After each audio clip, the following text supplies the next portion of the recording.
O podcast que você ouve agora é uma produção da Central 3. Cristo Redentor, braços abertos sobre a Guanabara.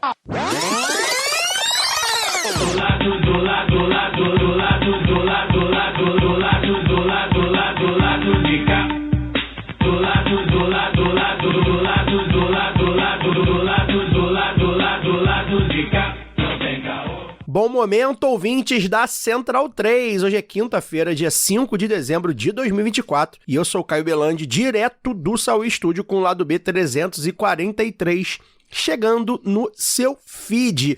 O time hoje tá desfalcado.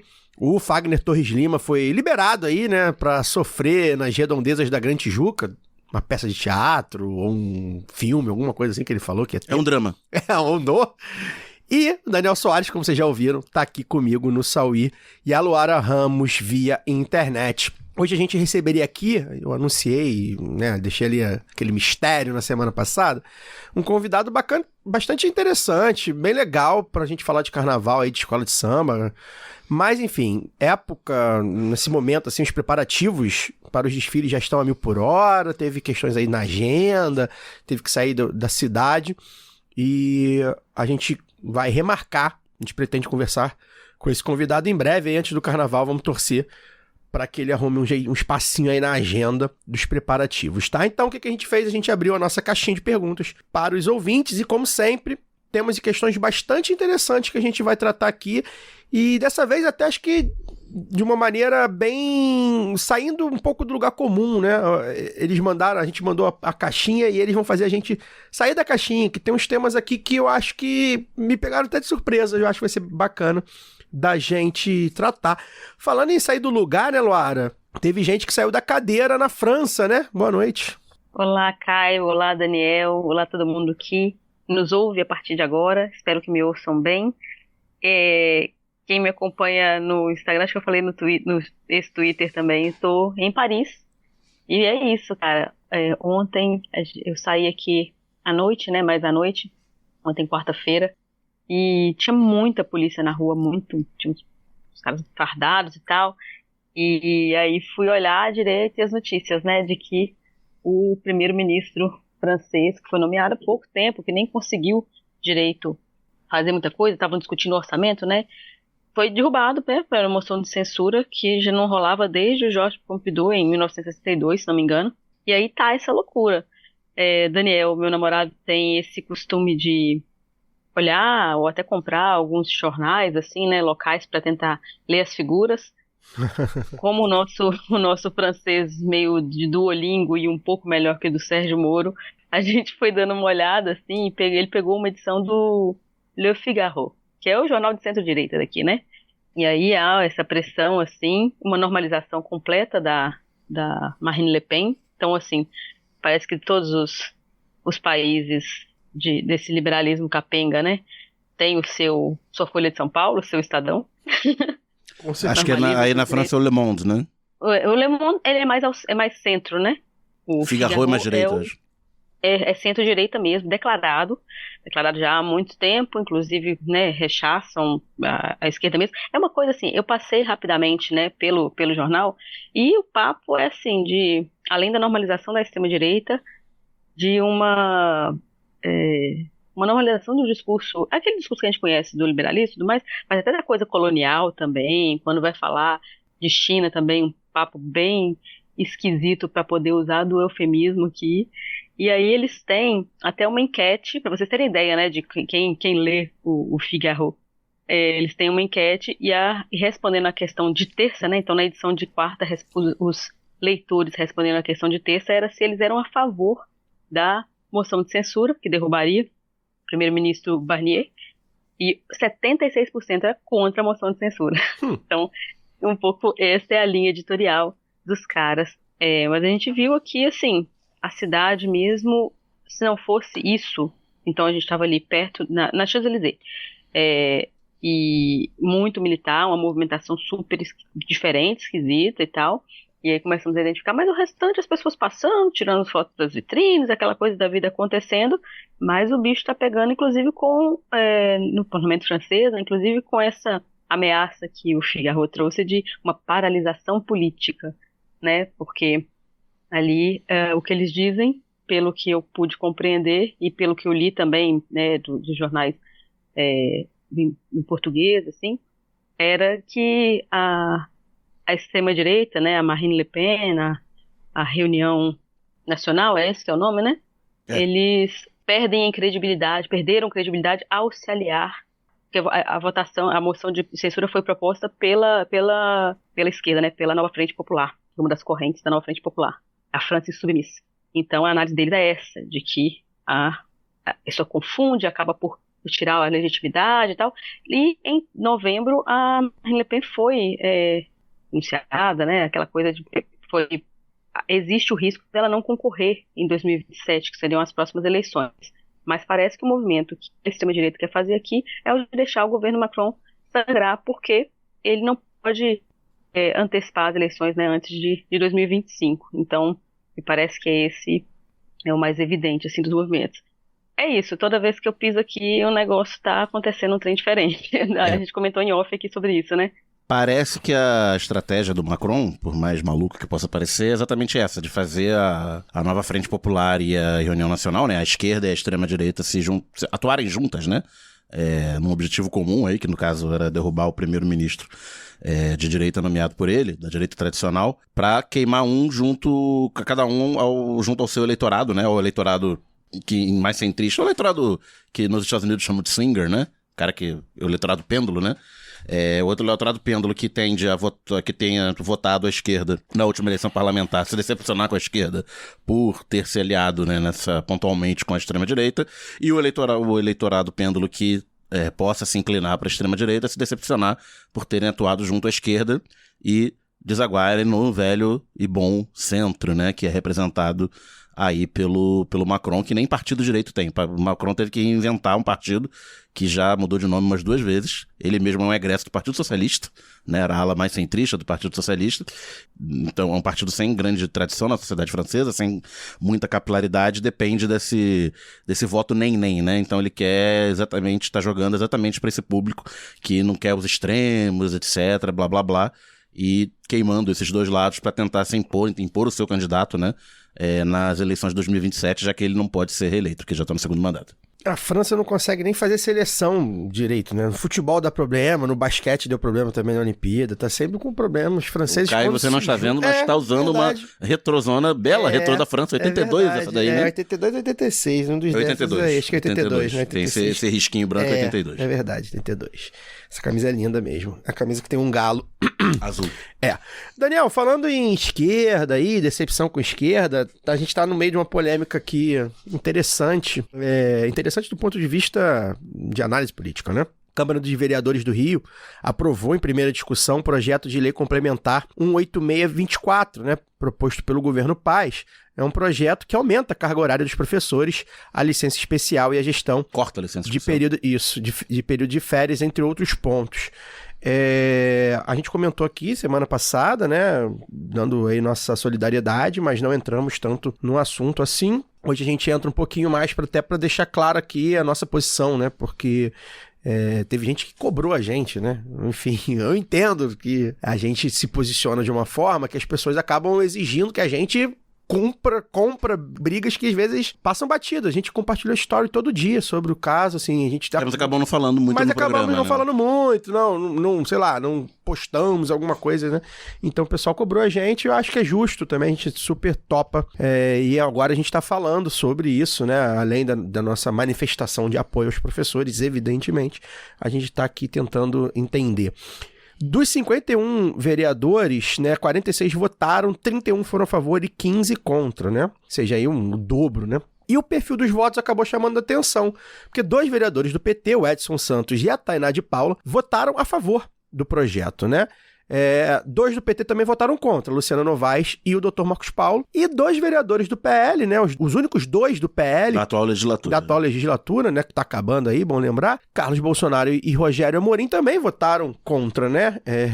Enfim, por motivos diferentes, provavelmente, ou por outras questões, mas foi Eles bem... não têm problema de serem Eles coerentes. não O têm- Rogério parece que fez discursos Já tinha feito, sobre a inclusive, valorização antes. do servidor, né, do O professor. irmão também, como deputado, já tem feito esse Que caminho. são os caras do Escola Sem Partido, que querem Pois é. botar a cabresto em professor, mas na hora que pode faturar politicamente... Exato, Fatura. e aí é sobre isso que a gente vai falar. Para ser aprovado, antes, né, para completar, né, o projeto precisa ser aprovado agora numa segunda sessão, que estava previsto para acontecer hoje ainda, nessa quinta.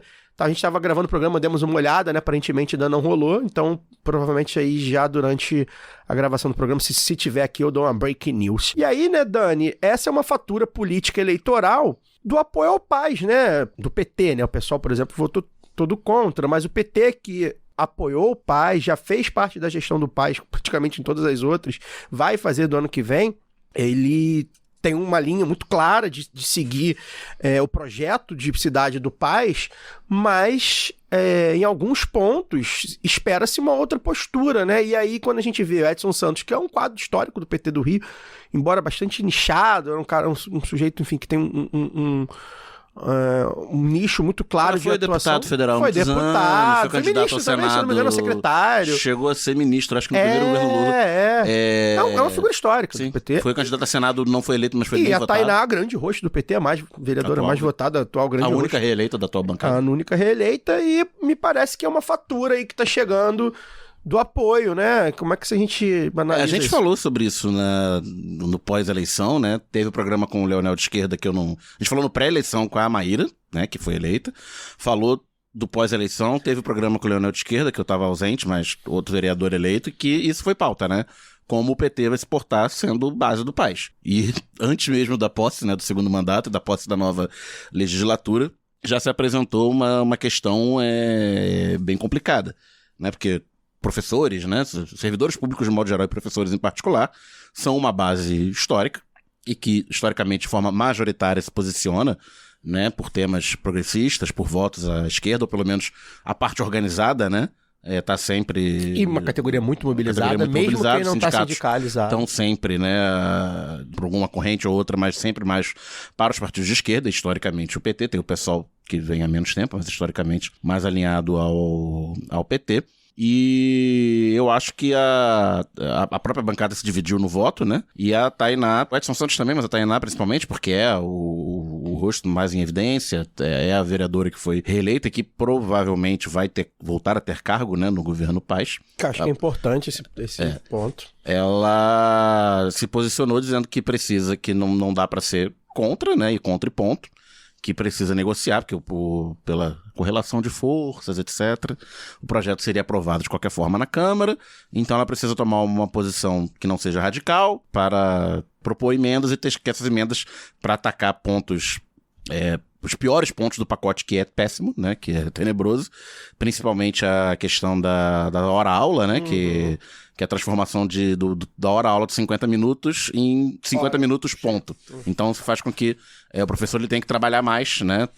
Tipo, 500 minutos que seriam 500 horas a aula, vão deixar de ser 500 horas. Você vai dividir esses 500 minutos por 60, né? E vai dar menos horas, ele vai ter que trabalhar mais para cumprir a mesma carga horária nominal. E com isso a prefeitura, entre aspas, resolve o seu problema de falta de professor, né? Porque os professores que já estão aí trabalhariam mais pelo mesmo salário. E a questão de férias, né? Que também diminuiu, picotou as férias dos professores, trata como recesso. Você perde a garantia do direito de férias, das férias dos professores serem as férias paralelas às férias escolares, né? Que é tradicional e reconhecido. E uns outros penduricários lá, a bancada do PT apresentou 10 emendas. Eu acho que faltou muita articulação política, tanto da bancada do PT com a base, que é sua, em parte, né? Tratou por cima, tratou de forma... Não, vocês estão sendo bobinhos e não entendem como a gente está tendo que trabalhar aqui, né? Faltou esse diálogo. Demorou a chamar esse diálogo demorou. a gente, por exemplo. E no caso da negociação para dentro, né? Aí não é uma questão do PT carioca, né? É uma questão da esquerda de forma geral, desde os outros governos Lula, né? Dos governos Dilma, de que é aquela coisa, né? Sempre que a gente fecha acordo, sempre é a esquerda que cede, que tem que ceder. A direita não tem compromisso com acordo, ela trai impunemente. E em algumas matérias, por exemplo, você vê que a nossa base aliada, muito frágil do atual governo Lula, ela sempre pode alegar a questão de isso aqui eu não posso acompanhar o governo porque é uma questão das minhas bases. Inclusive o próprio PSD do Paes. PSD, União Brasil, PP, republicanos e tal. Isso aqui é uma questão de consciência, ou uma questão de princípio político, ou uma questão que eu não posso contrariar as minhas bases, né? Principalmente em temas morais e tal. Então o PT poderia alegar a mesma coisa. Olha, claro. Tamo junto. Apoio politicamente e tal, mas eu tenho um ponto que eu não posso passar. Então, olha só, daqui a um ano, vamos esticar daqui a um ano, a gente resolve isso. Eu não vou resolver isso agora, porque você botou um projeto. Eu não posso votar. Há um mês depois da eleição, exatamente, aproveitando. No final de legislatura. Que é um clássico. Não vou votar agora. Porque sempre o vereador não votado, não reeleito, é sempre mais fácil de cooptar pra pauta impopular do que o vereador eleito, do que tem perspectivas, né? Saindo mesmo. Se eleger, ele tá saindo mesmo, então você pode comprar ele não necessariamente com dinheiro, com promessa de cargo, com promessa de influência política e tal. E aí vamos ver se essa estratégia da Tainá e do Edson deu certo, pelo menos parcialmente. É claro que as 10 emendas não serão aceitas, mas vamos ver se alguma será, para poder fazer um balanço melhor disso. Mas acho que mesmo que alguma emenda seja aceita, o pacote vai continuar sendo ruim e talvez não valesse o preço desse desgaste em nome disso. E eu acho que daria para ter negociado com a prefeitura e com a base aliada, com o restante da base aliada do prefeito, sem ter que ter dado o voto a favor, né? Mesmo que isso representasse, por exemplo, pode ter tido um ultimato. Se você não votar a favor, não vai ter cargo.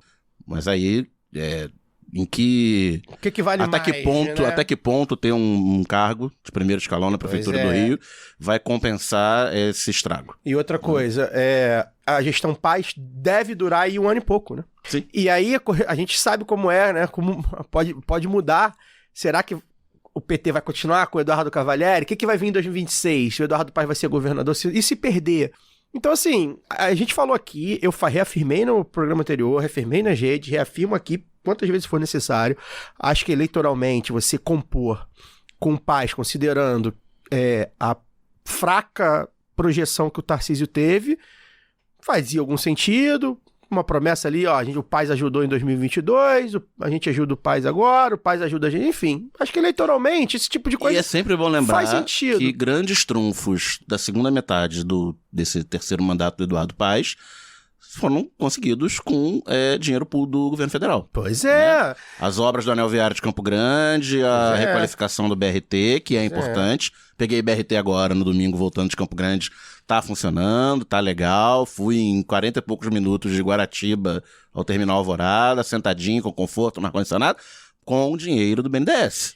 Pois é, e... Então até que ao Paes tudo, ao PT nada. Pois é, e assim, se você não tem uma margem de manobra que te permita falar assim, nisso aqui a gente não vai votar, então acho que tem alguma coisa errada com essa coligação, com essa parceria, porque se você não pode recuar igual...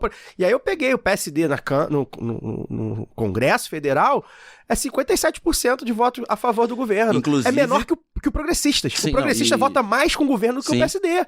Que tem 3 ministérios, que tem o Paes. Do Lira, lembrando. Então, pois é. Então, assim, é claro que, repito, Congresso, nacionalmente inclusive diferente. É a bancada do Paes. Seu Pedro Paulo, seu Daniel Sorange. Exato. Muitas então, vezes não vota com o governo. Se o PT, numa causa dessa que mobiliza eleitorado, mobiliza politicamente, mobiliza ideologicamente, uma causa dessa, o PT não puder fazer, olha, aqui, desculpa, não. Eu não vou conseguir. Não vou votar. Daqui a um ano, conseguimos adiar para um ano. E vamos debater isso e tal, eu vou melhorar esse texto. Enfim, então a gente tem alguma coisa errada, que é o que a gente sempre fala aqui. O problema não é conciliar. O problema é que sempre a gente cede e na hora que alguém vai trair, a gente é sempre traído. Então acho que tem alguma coisa errada. Assim, outra coisa, gente, eu não vou caçar carteirinha de ninguém, de quem é mais esquerdista, quem é menos esquerdista. Eu odeio esse papo. Inclusive, abri o Twitter hoje, PT, pessoal, esse mesmo blá blá blá, isso é um saco, isso é um porra. Isso tá completamente fugindo da realidade. Vocês não estão atentos à realidade. Quem fica nessa discussãozinha aí, a gente faz as análises que tem que fazer, mas eu acho que fica muito influenciadorzinho do PT, do pessoal, no Twitter. Tipo acaba assim, disputando o mesmo eleitorado. Acabando o mesmo eleitorado, os caras tratam o Arthur Lira, porra, balançando o saco e os caras cara, Caio. quem é mais esquerda, né? No Rio, o PT cresceu em cima do pessoal. Mas só pra concluir, então eu não gosto de fazer isso, quem é mais de esquerda, quem é mais, eu odeio isso aí, enfim. E outra coisa, acho que ninguém tem que ir pro lixo porque votou uma vez errado, né? Tainá e Edson Santos têm suas garrafas pra vender, vão estar aí, vão ser importantes em outras pautas. Eu acho que a política é muito mais do que um voto errado, acabou a carreira e tal. Mas eu acho que principalmente a gente tem que ajustar algumas expectativas. E assim, é muito claro que quando você vota no PT, que está alinhado ao Eduardo Paes, corre-se esse risco. E a gente falou aqui em off, né, Daniel? Acho que eu não cheguei a falar em on, mas eu falei em off. É óbvio que corre esse risco. Estão decepcionados com a Tainá, secretária do Eduardo Paes. E, minha amiga, Tainá é minha amiga, a gente conversa, a gente fala, adora a Tainá. Mas, ela é secretária do Eduardo Paes. Ela adora posar com Paes, ela faz questão de posar com Paes. Então, assim, eu acho que ela posa com Paes muito mais do que muitos quadros do PSD, inclusive. Então, assim, é claro que decepciona quem votou nela, eu entendo, e a culpa não é de quem vota, né? O eleitor é o eleitor. E a responsabilidade de quem votou contra os servidores é de quem votou, no caso dos vereadores do PT. Agora, vamos ajustar a expectativa, né, gente? Por favor, Lu. Não, o que eu ia dizer quando você falou essa coisa dos influenciadores é meio cansativo, porque é a mesma ladainha mesmo, vou chamar assim. Ladainha. Por exemplo, quando eu vejo gente ali do PT, a mesma justificativa é sempre. Porque correlação de forças, porque não é fácil, porque precisa governar, como se tivesse sempre que manter ali o mínimo. Só que o que mais que se perde quando você perde tudo o que foi perdido nesse novo estatuto, cara? É um negócio assim assombroso. E aí, se um partido, né, se um representante tal não serve para defender os interesses, os direitos, né, porque até então eram direitos, aí estão se destruindo direitos. A gente, né, no movimento sindical costuma dizer que direito não se tira, direito se amplia. Tem essa palavra de ordem. E aí, para destruir direito, para que serve então? Vamos, sabe? E aí, tá no governo para quê, né? E nem só tá no governo, mas tô falando assim, quando você dá esse voto, que é também de confiança, e não serve, então serve pra quê esse voto? Ou vou votar em quem? Aí não dá pra poder criticar também o cara que vai votar ali no cara do bairro, agora a gente falou nas eleições. Então eu acho, não tô falando diretamente, não só conheço assim, né, de participar de algumas atividades mesmo do PT e de ouvir aqui no lado B, não a conheço como você conhece, não é uma crítica direta. Ou também né, a postura, tô falando assim, não é a pessoal. Não é pessoal, é a atuação, né? É a atuação que a gente pensa assim, caramba, então, pra que serve a política? Pra que serve o voto? Pra que serve eleger alguém? Pra que serve confiar em alguém? Pra que serve admirar alguém e tentar, né, acompanhar ali a atividade parlamentar? Se não for defender, assim, aí é um outro ponto também que eu chego. Quem é que vai defender, então, essa categoria? E como? Se não dá pra negociar nunca, o que dá pra fazer, então? Então não é pelo voto. Então nós vamos ter que partir pra começar a queimar os carros também. Pois é. Mas, sei lá, porque a gente fica assim, né? É um pouco de mãos atadas mesmo. Aí sempre nesse discurso recuado que eu falo, né?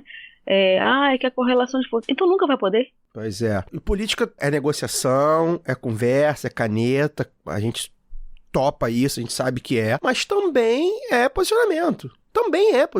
E a gente vê aí, tem vários posicionamentos que eram próprios, inclusive, do PSOL, por exemplo, que a militância está atacando aí os vereadores do PT, que os vereadores do PT abraçaram também. Tem muita coisa que o PSOL que fazia, o PT começou a fazer, em termos de postura, né, de comunicação. Então, assim, é performance também, sabe? Também é ideologia, também é a mensagem que você passa. O pragmatismo tem que ter um limite, que senão a gente tá falando de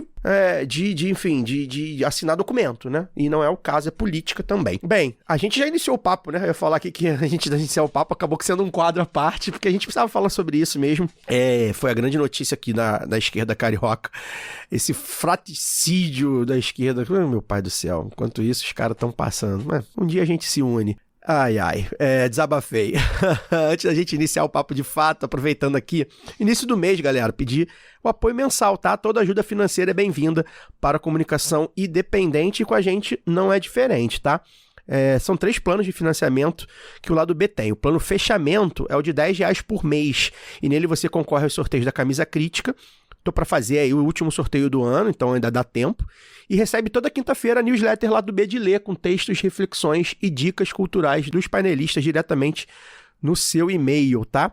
No plano Esquerda Caviar, contribuição de R$20 por mês, além dos sorteios e da newsletter, você ainda faz parte do nosso conselho editorial no Telegram, que tá pegando fogo, a galera tá aí vibrante com as últimas pautas. A última faixa é o Bom Burguês de R$50, porque quem pode dar mais deve pagar mais aí à medida de distribuição de renda, né? Se puder, considere apoiar o Lado B em apoia.se/Lado B do Rio, ou orelo.cc/Lado B do Rio. E se você não puder ou não quiser fazer parte de um plano de apoio mensal, mas quer ajudar a gente, faz um pix aí de quanto e de quando quiser, né, para ladobdorio@yahoo.com. Chegando o Natal, 13º aí para quem é de 13º tá caindo, então você pode contribuir com a nossa caixinha natalina do Lado B enviando um pix para ladobdorio@yahoo.com. Queria agradecer imensamente uma galera que nesse mês de novembro a gente conseguiu, a gente começou, na verdade, a recuperar as perdas de apoiadores dos últimos meses, né? Nos últimos meses a Aurelo deu um problema nos pagamentos, a gente perdeu muita gente de apoio, a gente abriu o Apoia-se e o Apoia-se começou a crescer agora em novembro. A gente ficou muito feliz, ainda falta bastante aí pra gente recuperar, mas agradecer aí quem chegou em novembro, tá? A gente também anuncia com muita felicidade que o Lado B Revista foi renovado para 2025, tá? O último episódio da temporada deve ir ao ar nos próximos dias, provavelmente na semana que vem, mas em 2025 a gente voltará para mais alguns episódios, sempre entrevistando gente que está pensando o Rio, o Brasil e o mundo. O Lado B Revista é uma parceria com o escritório Normando Rodrigues Advogados, a quem a gente agradece novamente aí pela confiança depositada. É uma iniciativa que muito me alegrou esse ano, né? Foi a grande notícia do meu ano aí no campo profissional. Fiquei muito feliz em poder contribuir no debate, com tanto tema relevante, com tantos convidados bem legais aí, nesses 11 episódios que já estão disponíveis, e aí o 12º que está vindo, e vai ao ar somente no YouTube do Lado B, tá, galera? Você que é do áudio aí, do feed, corre lá para youtube.com/Lado B do Rio, você pode procurar a playlist aí do novo Lado B Revista, e dá essa moral. Se você gosta do Lado B, você gosta aqui de ouvir, tenho certeza que você vai gostar de ver também no YouTube, e no ruim, você pode deixar aí no YouTube tocando e ouvir, né? A galera que tá mais habituada só em ouvir, dá para ouvir só também, lá no YouTube. E, por fim, também está no ar o site do Lado B. Você acessa lá www.ladobdorio.com.br e tira suas dúvidas de como apoiar, tem todos os links lá. Você pode entrar em contato com a gente através de um formulário também. Você pode conhecer mais dos nossos parceiros, tem os links que levam ali para a Central 3, para o site do escritório Normando Rodrigues, etc. E principalmente ler o nosso blog, né? A gente tem um blog e a gente vai escrever ali nele sem compromisso. Com o que vier aqui na nossa cabeça, a gente vai escrever ali, deixar naquele espaço. E já tem um post meu e da Luara, então acessa aí ladobdorio.com.br para matar a sua curiosidade. Cezão, você solta aquela vinhetinha da roleta que a galera gosta.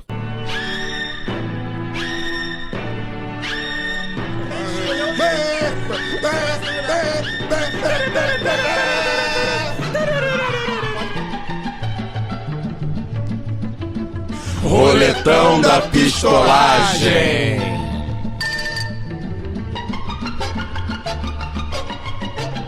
A gente pediu para os apoiadores e ouvintes mandarem perguntas para esse Lado B Responde, o último aí do ano, e a gente recebeu questões no Blue Sky e no Instagram. Nosso Twitter caiu bastante, assim, consideravelmente aí o engajamento. E na Aurelo e no Telegram, os apoiadores ficaram mais quietos, assim, galera que já tá em ritmo de férias, de recesso, já tá meio ali cansada, pensando ali nas confraternizações. Então a gente acabou não recebendo dos apoiadores, mas recebeu de vários ouvintes e gostamos muito, tá? Do Blue Sky, por exemplo, o Gabriel Mendonça, de Paracambi, aqui no Rio, fez uma pergunta aqui, ó. O debate sobre o fim da escala 6x1 arrefeceu devido às novas notícias sobre a tentativa de golpe, e os trabalhadores da PepsiCo, que entraram em greve e simbolizavam uma insurgência importante, aceitaram um acordo ínfimo para parar a greve. Como alcançar o objetivo do 6x1? Luara, você que está na França, aí, a terra das ebulições dos trabalhadores, da revolução constante, como é que a gente retoma aí esse debate do 6x1? Caio, então, eu gostei muito dessa pergunta, porque eu falei um pouco disso, né, na nossa última... no lado da semana passada, quando eu comentei que não dá para poder para chegar nos territórios, né, e tal, e achar que as coisas se constroem só como fato, a partir de um fato político, ou então ficar buscando isso o tempo todo. Eu acho que as redes sociais, você citou aí nessa coisa da performance, as redes sociais, elas começaram a moldar bastante essa performance política também, e aí eu acho que as pessoas começaram a entender, a entender as eleições, as atuações, as conquistas, só a partir do fato político. É claro que naquele momento ali do debate, que o debate, né, da escala, contra o fim da escala 6x1 ganhou uma proporção grande nas redes e as pessoas foram se organizando ali, né, mas já existia um movimento antes, o movimento VAT já existia antes. É claro que aquilo ali, naquele momento, o timing, né, foi importante para que as pessoas organizassem e puxassem o ato rapidamente ali no dia 15 de novembro.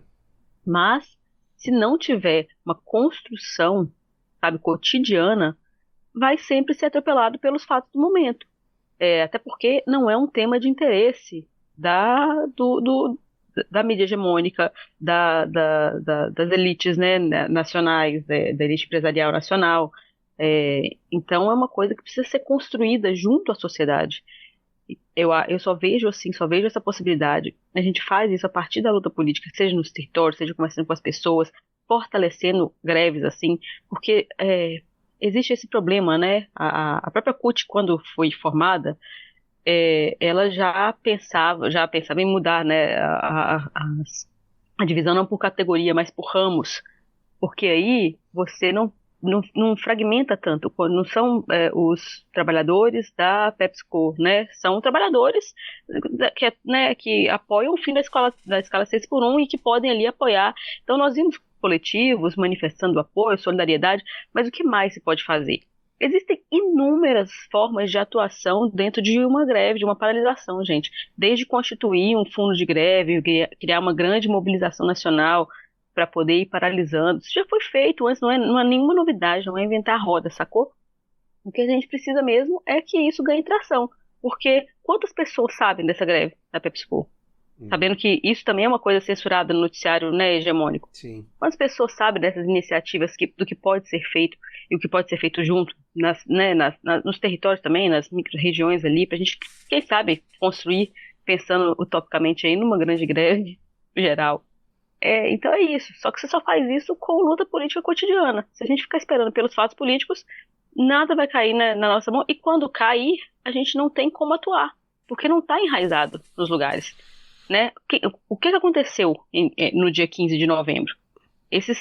Os atos que aconteceram no país só aconteceram porque já tinha, por exemplo, perfis do movimento VAT localizados nos estados. Lideranças que buscaram ali num lugar centralizado, né, a gente falando da plataforma dos perfis da internet, mas também com parlamentares que se propuseram a apoiar. A própria CUT no Espírito Santo apoiou, a CUT Nacional soltou nota depois, porque estava mais envolvida com o G20, e também temos que discutir esse timing das entidades que já não acompanham a vida real, mas como é que se faz isso, sabe? Construindo, e aí qualquer um pode começar a construir, como o Rick Azevedo começou, cara, a partir de um vídeo ali. O problema é que a gente está muito ligado, assim, na coisa das redes sociais, que inverte um pouco a lógica. Então, primeiro se lança um vídeo e daí, se der certo, se tiver atração, aí as pessoas vão chegar e tal, mas a gente também pode fazer movimento inverso como as pessoas faziam antes, você chegar nas pessoas, né, criar ali, vamos pegar aqui um grupo, um coletivo que vai trabalhar pelo fim da escala 3x1, então, quantos dias você pode, fulano? Eu posso, terça e quarta dessa semana, eu posso panfletar ali em frente ao terminal de Vila Velha, no Espírito Santo. São essas coisinhas assim, parecem bobas, mas que você vai pegando, vai tendo contato com mais pessoas que acharam aquela ideia interessante, e assim você cria um coletivo. Você não precisa ficar esperando uma central sindical, um partido, um sindicato, um DCE, que seja. Mas o que interessa é o que você pode fazer ali também a partir da sua realidade, do que você já conhece. Então, assim, eu gosto muito de pegar essas coisas que parecem tão simples, que de tão simples soam até ingênuas, né? Mas é por aí, eu acho que é por aí, no cotidiano, assim, que essas coisas, que a pauta ganha atração de verdade. Quando as pessoas se ligam que, não, isso não precisa ser assim para sempre. Acho que faz parte também, Dani, de um momento que a gente está vivendo do Congresso, como o nosso ouvinte postou aí também, né? Falou sobre não só sobre sobre o golpe, né? Sobre o momento do Congresso atual.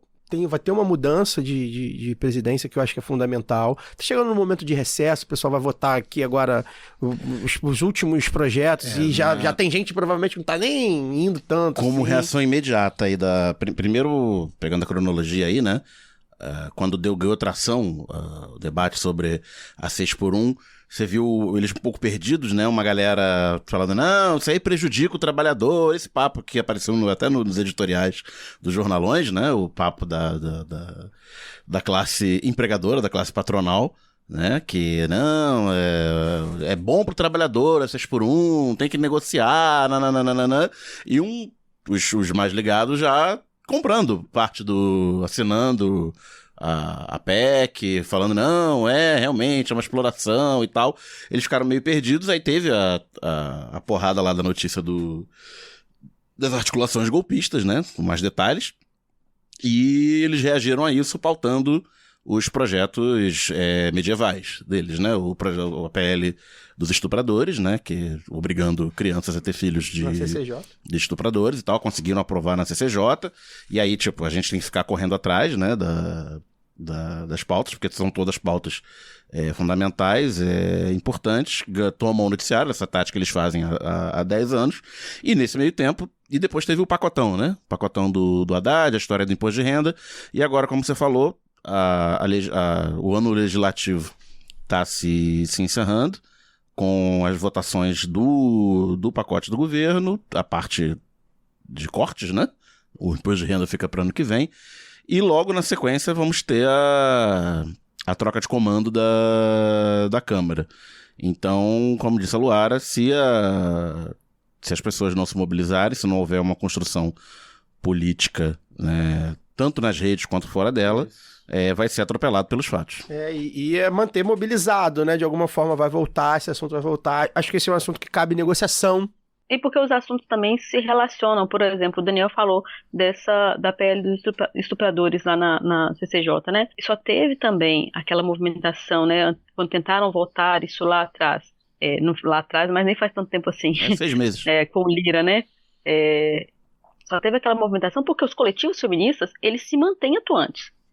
Eles continuam se reunindo, estão ali, os grupos e tal. Então você vê que foi rápido. E aí elas se relacionam também. Quem concorda e tá ali ligado na pauta do 6x1 e tal, provavelmente os coletivos vão se seguir, eles vão conhecer as pessoas, mais ou menos as mesmas pessoas ali. Mesmo porque os inimigos são os mesmos, né? Exatamente. A galera que apoia a PL dos estupradores é a galera contra o fim da escala 6x1. Exatamente. E vão se apoiar também. Então, assim, buscar estar em movimento. Quando a gente fala de movimento, é isso, é estar em movimento. E só para concluir, eu acho que esse é um assunto que vai estar no imaginário da galera. Então, assim, tudo bem, faz parte. E aí volta o que a gente tá falando, de negociação, de processo, de política. Faz parte, recuar agora, tá bom. Não vamos falar sobre isso, não. Vamos esperar. Vai mudar, vai tá mudando as prefeituras, que vai fazer mudar os ministérios, que vai fazer mudar o Congresso, que vai mudar a presidência do Congresso, as coisas vão se adequando, daqui a pouco a gente volta com esse assunto, disposto, de repente, num projeto, né? Eu vi críticas aí de gente dizendo que o projeto não era muito claro com algumas coisas, acho que dá para esclarecer, dá para apresentar pontos para os grandes empresários uma coisa, para os pequenos empresários outra. A primeira versão é para criar o barulho, exatamente, não precisa ser aprovado aquela versão. O barulho foi criado, a gente mantém esse segmento, se achar que outra coisa, se achar que dá para, dentro desse tema da carga horária de trabalho, achar que dá para, não, vamos por aqui, muda. O importante, eu acho, que a gente mostrou um assunto que estava, e aí um erro, inclusive, do governo, que estava muito tímido, que é a questão dos direitos trabalhistas, um governo que está aí batendo recorde de emprego, né? Mas que a gente parece, nem sempre se nota, né? Porque é isso, beleza, a quantidade a gente está batendo recorde, mas a qualidade a gente perdeu muito e não consegue recuperar, ou seja, esse é um assunto para a gente ver, e principalmente a mobilização da pauta única. Então acho que são esses dois aspectos que a gente aprendeu, ensinou. E louvo os trabalhadores aqui da PepsiCo, cara, porque foi o Gabriel, né? foi um acordo ínfimo, eu vi de fato, foi um sábado a mais, um negocinho a mais, aí ninguém vai ser punido. Mas você fazer greve hoje em Numa dia, empresa privada, uma empresa privada numa multinacional, conglomerado em São Paulo, isso sofrendo com prática antissindical, inclusive. isso foi um negócio que, assim... Não é bolinha, não. Não é bolinha, não. E sem querer ser otimista ou pessimista, mas dependendo do que isso possa acontecer nos próximos tempos, a gente vai ter que falar sobre isso, porque é claro que a mídia não cobriu como deveria cobrir, também a gente não espera mais nada, mas hoje em dia a gente tem uma mídia independente mais forte do que há muito tempo. Dependendo do que a gente possa desencadear, isso serviu de repente para manter no noticiário de alguma forma, para poder voltar lá daqui a um ano, a gente pode voltar lá. E outra coisa, o acordo pode ser ínfimo, mas foi um acordo que ganhou. E mais uma coisa, alguém acha que uma greve numa empresa como a PepsiCo, que é um mastodonte mundial, e se você procurar na internet empresas do ramo de alimentação, mundo, tem 3. PepsiCo, Kraft Foods, tem 3, assim, dominam o mundo. Quase todas as marcas que você conhece, que você vai olhar, porque é a ilusão da variedade do capitalismo. Porque tem muitas marcas, estão todas as mesmas empresas. Então, a PepsiCo é uma dessas. Alguém imagina uma greve numa empresa dessa 4 anos atrás? Pois é. 5 anos pra não ficar na pandemia? O que aconteceria, né? Todo mundo demitido. Todo mundo demitido. Então, assim, acho que teve olhar com carinho aí. Tem a análise também, que foi o que fizeram, né? As lideranças da greve fizeram essa análise de que se fosse para dissídio, né? Ou seja, se fosse para o judiciário, a gente sabe que o judiciário tem lado. Não tem muito, não tem 2 anos. Sobretudo depois da reforma. Os caras arrancaram 50 cláusulas do Acordo Coletivo dos Trabalhadores dos Correios, assim, arrancaram. Simplesmente, acabou. Então, essas brechas que eles sempre vão achando para o lado de lá, isso existe. Então, não acho que foi ínfimo, não acho que foi extremamente corajoso e importante para, e aí sim, fazer esse movimento do fato político, porque eu acho que esse tema, ele não é um tema mais importante do que conseguir essa caminhada que a gente vai ter que fazer para ganhar das pessoas, como aconteceu no 15 de novembro, como aconteceu na movimentação nas redes, ganhar das pessoas essa ideia de que, olha, a gente não pode mais ficar vivendo para trabalhar. A gente precisa construir o bem viver, as pessoas precisam ter vida, qualidade de vida se constrói como? E aí eu acho que dá para avançar. Quando a Erika Hilton, a deputada Erika Hilton, chega já falando, olha, a gente quer 4x3, e aí é engraçado, porque eu vi no Twitter falando assim, não, 5x2 ainda vai, mas 4x3 é utopia. Por quê? Por quê? Sabe? Vamos pensar aqui qual que é o ideal para nós e não é aí só sonhar, não, é de construir isso. Mas como é que a gente então chega a uma economia que serve às pessoas para que a gente tenha isso aqui para poder viver? Porque 5x2 também é pouco, 4x3 também é pouco porque a gente quer. Eu quero não trabalhar, meu irmão. Aquele meme que eu sempre digo comunista não gosta de trabalhar mesmo, vai dizer que você gosta. Pô, tá de sacanagem, a gente quer mesmo tudo nosso, nada deles, e tem que construir isso. Então, assim, mais importante do que chegar é essa caminhada. Eu me lembro, não sei se eu já citei isso aqui, eu tentei procurar essa entrevista, não lembro onde que eu vi. Ela tá em vídeo, se não me engano, e também tá em algum dos livros que eu já li. É uma entrevista do Lula, falando que, se não me engano, o Sérgio Nobre, né, que já era presidente da CUT, ele chega falando, né, conversar e tal, sobre essa coisa, reduzir a jornada de trabalho. E o Lula falou, não assino. Se vocês quiserem redução da jornada de trabalho, construam uma greve e venham, né, reivindicar a redução da jornada de trabalho, porque isso tem que ser construído.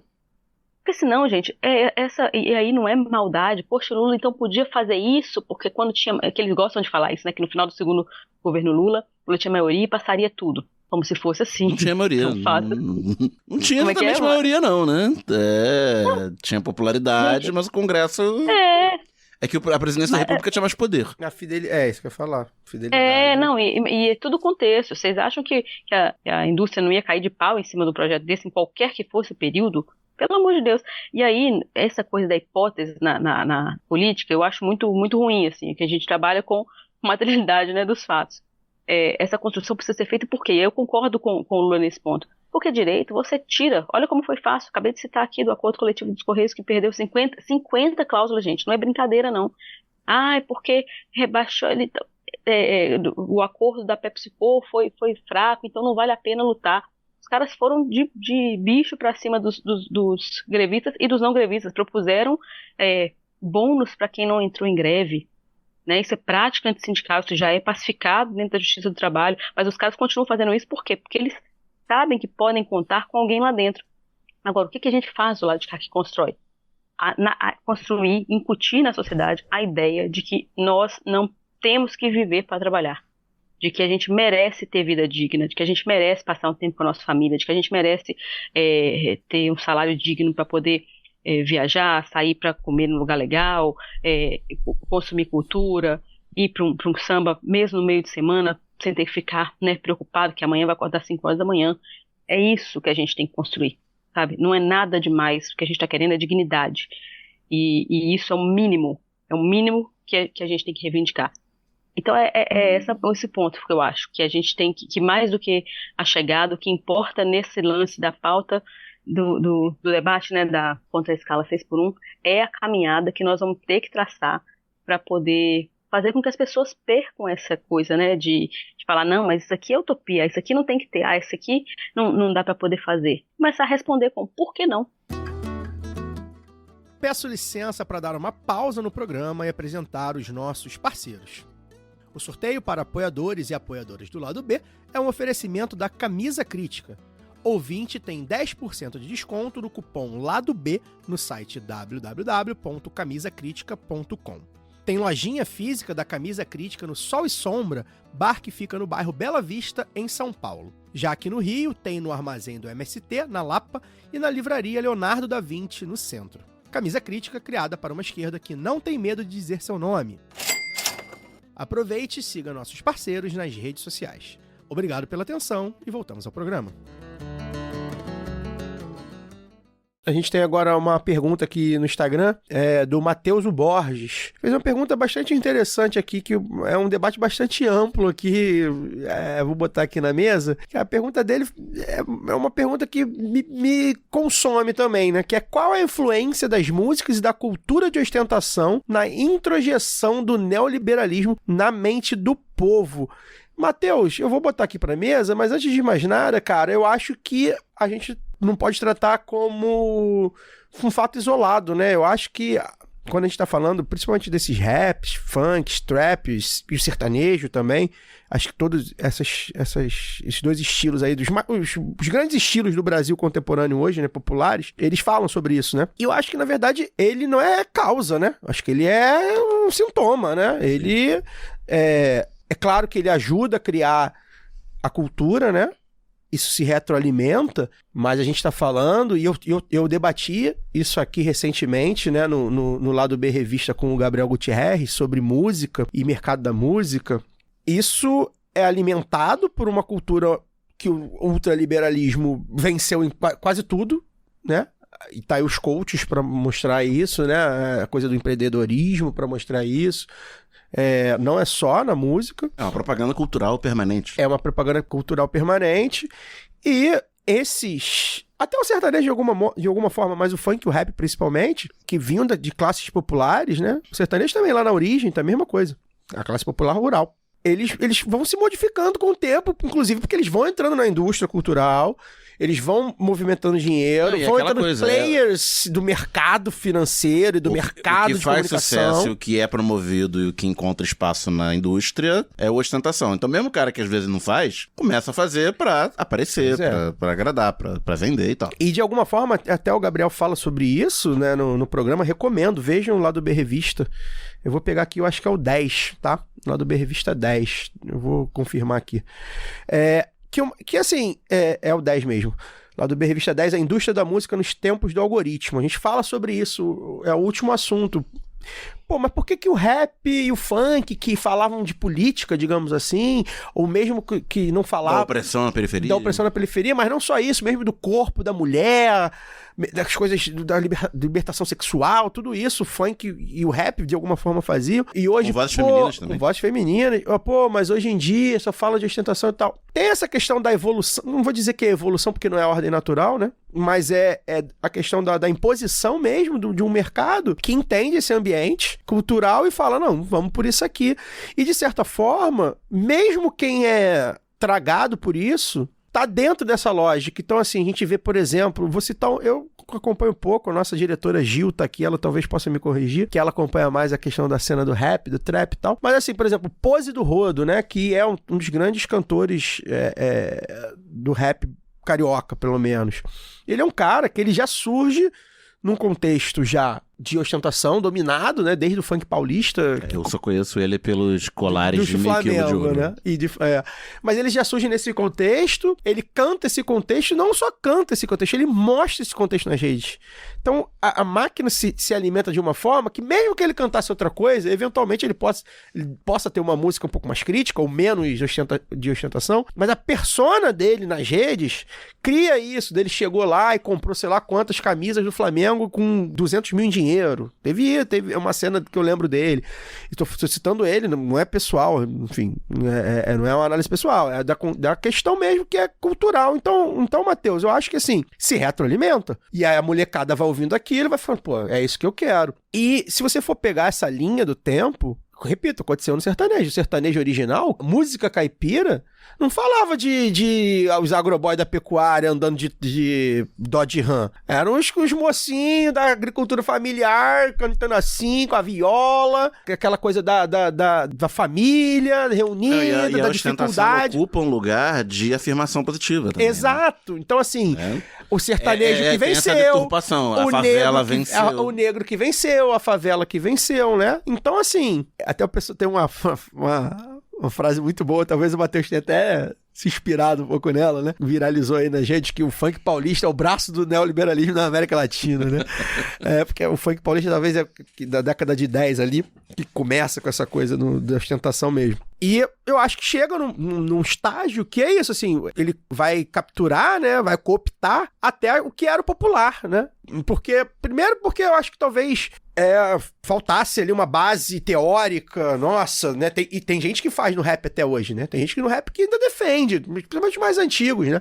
Não vamos cantar isso não, pô. De favela venceu o cacete, vamos cantar que isso não é novidade, né? Não é novidade. Nos Estados Unidos rolou isso. Não, e antes, com o próprio rock, dos anos, era coisa de marginal, era coisa de negros, depois passou a ser coisa de jovem de classe trabalhadora, jovem rebelde, principalmente na Inglaterra, na virada dos 60 e 70. As primeiras bandas de metal eram Black Sabbath e tal, eram jovens de classe trabalhadora e tal, e que escreviam sobre a situação de pobreza do trabalhador, de falta de perspectiva, esse negócio de falar de demônio, não sei o que lá, era o garoto sem perspectiva que só trabalhava a semana inteira e só tinha o seu escape enchendo a cara no sábado à noite e tal. E com o tempo, as bandas já dos anos 80 e 90, você começa a ver aquela ostentação, né? Carrão, mulherada seminua, grandes festas, quarto de hotel com 1000 toalhas felpudas e por aí vai. É isso. Então eu acho que, Matheus, acho que é um pouco de retroalimentar. Tem essa uma coisa que é da contradição mesmo, né? Porque ao mesmo tempo que você tem ali eles precisam desse, né, o liberalismo precisa manter esse discurso de que a favela venceu para poder falar, olha, você também pode chegar lá, depois do coach, né, só você querer, só você se esforçar, e olha só de onde fulano saiu e agora o que ele está fazendo, então ele precisa disso. Ao mesmo tempo também eu acho que é meio cruel apontar o dedo para alguns desses, né, atores dessa cena que são de certa forma também vítimas, né, dessa coisa toda então assim, questionam muito, vejo quando questionam os raps e tal, eu lembro de duas questões assim, para poder pegar acho que o Emicida uma vez lançou, não sei se era uma grife, alguma coisa de terno, boné, não sei, que era que era mais caro, sei lá, boné R$200, e aí foram questionar. Então quer dizer assim, também tem essa coisa, quando cara negro, ele já também não pode, nunca pode ter uma coisa da excelência e tal. É uma contradição. É uma contradição porque a gente, né, por falar de marca, de brand, de marketing, e como é que isso entra na favela, como é que isso beneficia, mas ao mesmo tempo também é você apontar esse lance, né, para as pessoas negras que quando conseguiram ascender e aí criar, de certa forma, tanto a performance quanto a estética mesmo, fortalecer, de certa forma, uma estética negra, é uma coisa que não é vista num país de maioria negra como é o Brasil, e aí é criticado. Então são as contradições que existem, né, que estão postas aí. Eu acho que a resposta do Caio também seria a minha, né, não é exatamente a influência, mas um sintoma de uma sociedade que se retroalimenta também desse sonho do chegar lá, né? Na verdade, é sempre um eterno chegar lá que só vale para poucos que na verdade já estão ali há muito tempo, e a gente fica tentando buscar esse lugar que nunca vem. Mesmo esses caras, né, super ricos, assim, eles não são, também falo de rappers, de funkeiros, eles não são aceitos, eles não estão não bebem com os mesmos caras da elite nacional que querem que você acredite que você pode chegar lá. Então é essa contradição que quando, né, já que a pergunta é como influencia, ela acaba legitimando esse discurso, sim. Ao mesmo tempo, se produz coisas interessantes, não estou falando exatamente de ostentação, mas a partir dessa estética se produz coisas interessantes também. Como é que a gente lida com isso de uma forma que consiga separar a obra do artista? Eu acho que aí é a grande questão da arte, desde que a arte é arte, desde que a gente entendeu, né, começou a discutir sobre o que é arte. Acho que tem uma questão... Então, não acho que é exatamente uma resposta só. Acho que tem uma questão que, assim, é isso, assim, o rap e o funk, eles vão ser pra sempre, nada vai tirar deles. O estilo, enfim, o modo de vida popular do negro, das periferias, nada vai tirar. Então o cara pode cantar o que quiser, pode vir um homem branco de Ipanema ser rapper e ele vai continuar vinculado a um estilo que é um estilo negro da periferia.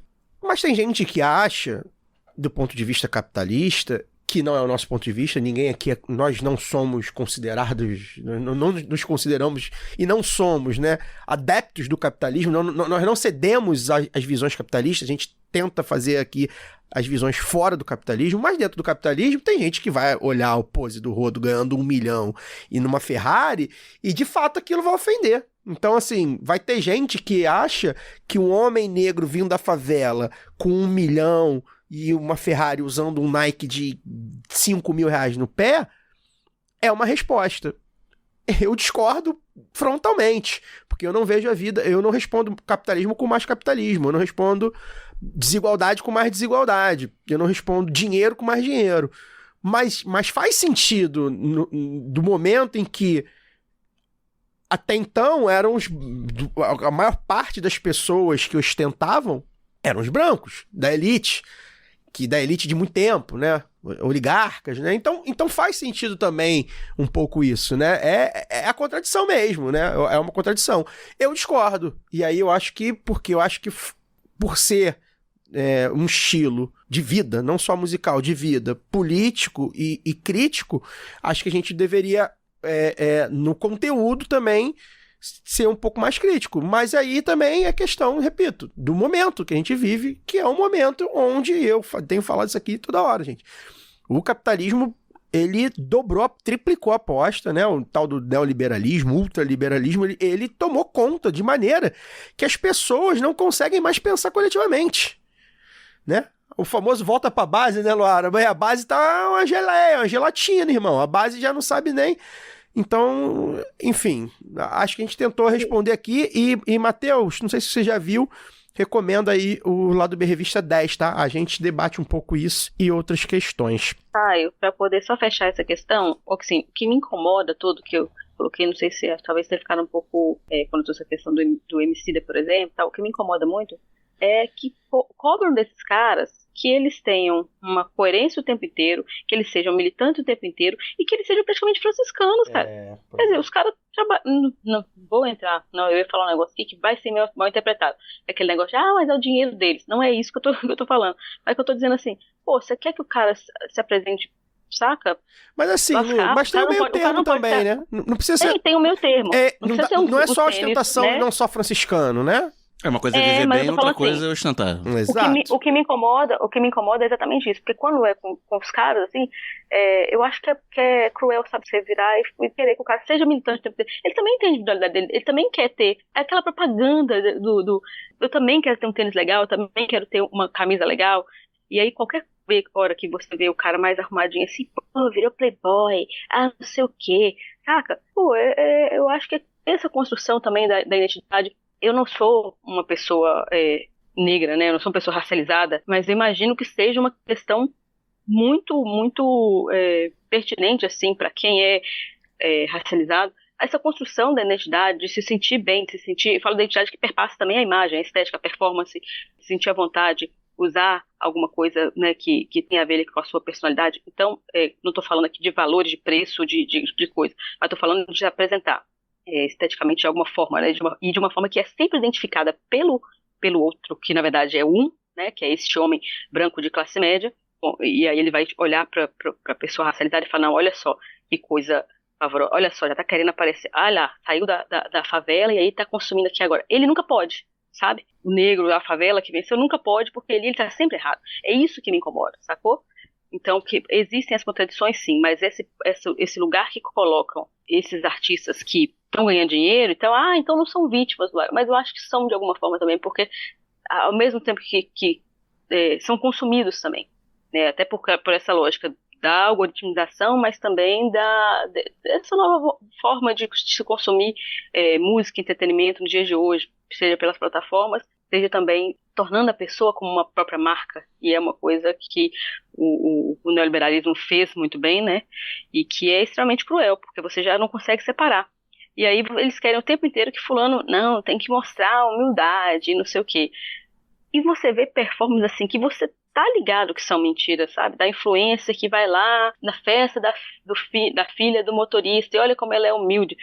Você quer isso, sabe? As pessoas, você quer uma performance, você quer um fingimento, você quer só a prova ali para você continuar consumindo. Você sabe que é mentira, você sabe que é uma hipocrisia, para você continuar consumindo. Você quer uma coisa real, assim, como você vê, tem rappers, vários desses acho que é o próprio Emicida, o Djonga, eu sei que tem, né, um cara que eu admiro pra caramba, ele tem vários negócios lá na zona leste de BH, de onde ele vem. Um dos discos dele foi gravado num estúdio com pessoas lá de BH, o estúdio que ele fez na casa da avó dele, e aí tá o tempo todo tentando levar junto com o pessoal ali da cena, junto com ele.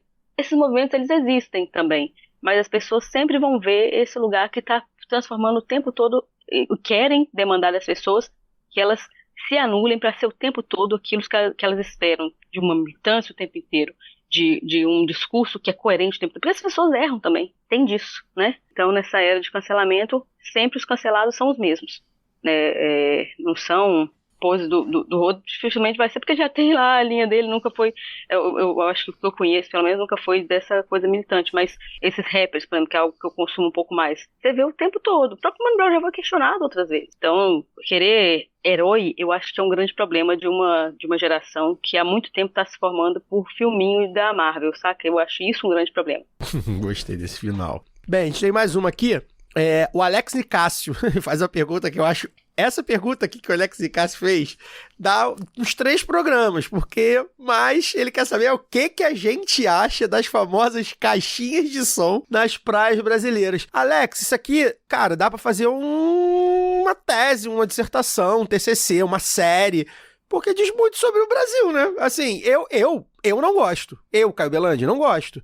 Assim como tem vários outros aspectos do povo brasileiro que eu não gosto. Tem vários aspectos do povo brasileiro que eu não gosto. Mas são aspectos do povo brasileiro, da formação do povo brasileiro. Eu acho que tem que ser feito um estudo técnico. Por que a bateria da caixinha nunca acaba?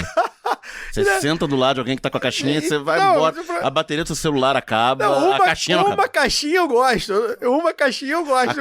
O problema são quando são 10 caixinhas. A caixinha, assim, a caixinha não necessariamente reflete o seu gosto musical. Pois é, o problema não é que quando é uma caixinha, ou 2, é 10 caixinhas. E aí, gente, assim, sinceramente, assim, minha opinião, eu não gosto. Eu gosto de chegar na praia e ouvir a minha música. Mas, pelo amor de Deus, assim, tipo assim, não acho que seja um problema. É isso, assim, um aspecto da formação da cultura latino-americana, que eu acredito que seja espalhado pelo o Daniel e a Laura eu nem gosto de música na praia, mas eu nunca viajei, eu nunca saí do país, mas eu quero crer que em outros lugares não, você vai na América Latina é reggaeton no talo. Pois é. Então, assim, gente, eu, Caio, gosto? Não gosto. Eu evito, inclusive, eu morro de rir. Às vezes eu vou com a Flávia, a gente acha um lugar, assim, legal, a sombra, alguma coisa assim, sei lá, nessas praias que a gente vai pra Costa Verde e tal, e a gente fala, putz, do lado da caixinha. Aí a gente pondera, não, tá, a caixinha tá tocando o quê? Outro dia, a última vez que eu fui pra praia, a caixinha tava tocando um pagodinho 90, e baixo. Aí eu falei, pô, mas tá bom, né? Pelo menos não tá aquilo alto, é uma música que a gente gosta. Ela tá bom. Mas isso é pessoal meu. Agora, eu não criminalizar, recriminar, é bobagem, né, gente? Isso é um estilo, isso faz parte da cultura brasileira, da festa, da música, dos jovens periféricos ou não, querendo aparecer, inclusive, da rebeldia. Pelo estilo de praia urbana no Rio de Janeiro, que é uma praia que as pessoas vão com as suas coisas, botam sua barraca, não é aquele estilo de praia do bar na praia, né, com a mesa na praia. Demorou no Rio mais do que em outros lugares do Brasil. No Nordeste já... Porque até 20 anos atrás, pra você ter uma caixa de som, você precisava ter uma tomada. A caixa é grande, um aparelho de CD antes, uma vitrola e que era caro. Era caro, então não dava pra você carregar seu som pra praia. E os que tinham, não tinham alcance sem conta, grande. Tu compra um chinês desse com que é alto pra cacete. A portabilidade da caixinha, pela tecnologia, passou a ter no Rio. E é isso que o Caio falou, esse efeito, cada um com a sua, né? Claro. E aí se rebatendo. Mas no Nordeste, principalmente no Nordeste do Brasil, que você tem mais esse estilo da barraca de praia, né? Que faz um estabelecimento, mesmo que mais simples, com mesa e tal. O cara tem a caixinha lá e tal. É mais comum, sempre foi mais comum ter o som na praia, e aí cada região com com o seu tipo de música, né? Na Bahia, o axé, né, forró mais pra cima. É assim, gente, praias costumam ser muito grandes e muito coladas umas às outras, e normalmente você só vai porque você quer ir. Dificilmente você é obrigado a ir na praia. Então, assim, você escolhe um lugar melhor. Eu faço isso, assim, de fato. Quando eu vejo que tá rolando tipo de música que eu não gosto, ou várias, né, que o pior pra mim não é nem quando é uma caixinha só. E é isso, cada um ouve uma porra. E me incomoda, então eu vou lá, eu saio, fico aqui agora. Teve a fase dos carros também, né? Encostar o carro, abrir a mala. Pois pois é, agora, assim, tem questões, recortes sociais, classe, de idade, né? Eu já fui jovem também, isso provavelmente muitas vezes com 20 anos seu... me incomodava. Eu levar o seu ambiente para a praia.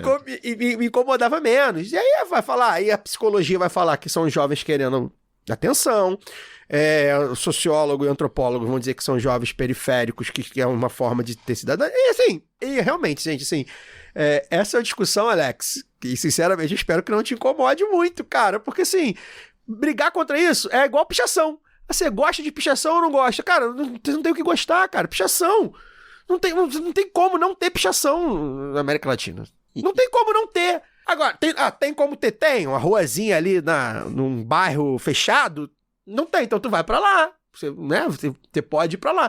E assim, gosta ou não gosta? Cara, não deve gostar, é a formação cultural de um povo, né? Enfim. Luara, mineira comentando sobre praia. Eu Mas tu mora na praia. Inclusive levei minha caixinha, já levei minha caixinha, coloquei num somzinho bem de levinho ali, já fui de fone também olha que pessoa civilizada, já fui de fone pra praia também, por medo de incomodar, assim. Enferrujou o fone na água salgada? Não, quase. Mas, assim, eu acho que existem, assim, a gente poderia tentar formas, saca? De campanhas, mas campanhas criativas, não campanha para poder multar, como existe, por exemplo, no ônibus, que é algo que incomoda também, que tentaram colocar, né? Não sei como é que é aí no Rio, mas no Espírito Santo tá lá aquele aviso que sempre colocam. É proibido ouvir, né, o celular no alto e tal. Aqui também tem um aviso, grandes merda. Pois é, e as pessoas continuam ouvindo, assim, mas por que esse tipo de proibição eu não acredito e não acho que não é a lei que vai mudar isso. Exatamente, até porque é o comportamento das pessoas, é o que você falou, tem uma questão cultural. Claro. Existem formas mais criativas de você estimular, né, uma campanha da vida em comunidade ali. Sim. Ouvir o som da praia também é legal, vamos pensar em pontos específicos, vamos pensar em parceiros que ajudem aqui a gente a manter, instalar também as próprias caixas de som. Aqui eu tô viajando, tá, gente? Porque, nossa, vocês foram falando, eu fiquei pensando várias coisas, eu gosto de pensar essas coisas, pensar em soluções. Então, ter as caixas de som né, na própria praia, para que, olha, aqui pode fazer, a gente criar uma playlist comunitária. Acho que o que pode acontecer assim, esse espaço aqui, porque assim, as praias do Rio são muito assim, né? Sempre foi dividido, assim, esse lado aqui, qualquer praia tem, isso aqui é do pessoal LGBT, essa aqui é dos maconheiros surfistas, essa aqui é dos roqueiros, essa aqui é dos playboys, essa aqui é dos suburbanos, essa aqui é a democratização da praia, da rua como um todo, mas da praia principalmente, vem muito nesse sentido. O posto tipo 12 no Leblon, a galera do Vidigal. Exato. Posto 11 é dos playboys do Leblon. Então vai acontecer isso, assim, Luara, assim, acredito que possa acontecer nas praias do Brasil. Não conheço, gostaria, inclusive, de conhecer todas, mas eu não conheço todas as praias do Brasil e vai acontecer, não. Essa praia aqui é uma praia que é famosa, que assim, a galera não vai, não leva música, tem menos jovem, porque tem muito a ver com isso. Essa aqui tem mais. Tem praia que pode gente pelada. Mas nada impede de você levar. Não impede, mas não precisa impedir. É cultural, o lugar, o espaço. As pessoas não vão ali. É um lugar que as pessoas não vão. Tem mais criança, tem menos criança, tem mais surfista, tem menos surfista. Acho que tem. E vai isso, vai ter praia que você. Essa praia tem mais cara com caixinha de som, essa tem menos. Eu só acho que assim, a gente é um litoral muito grande.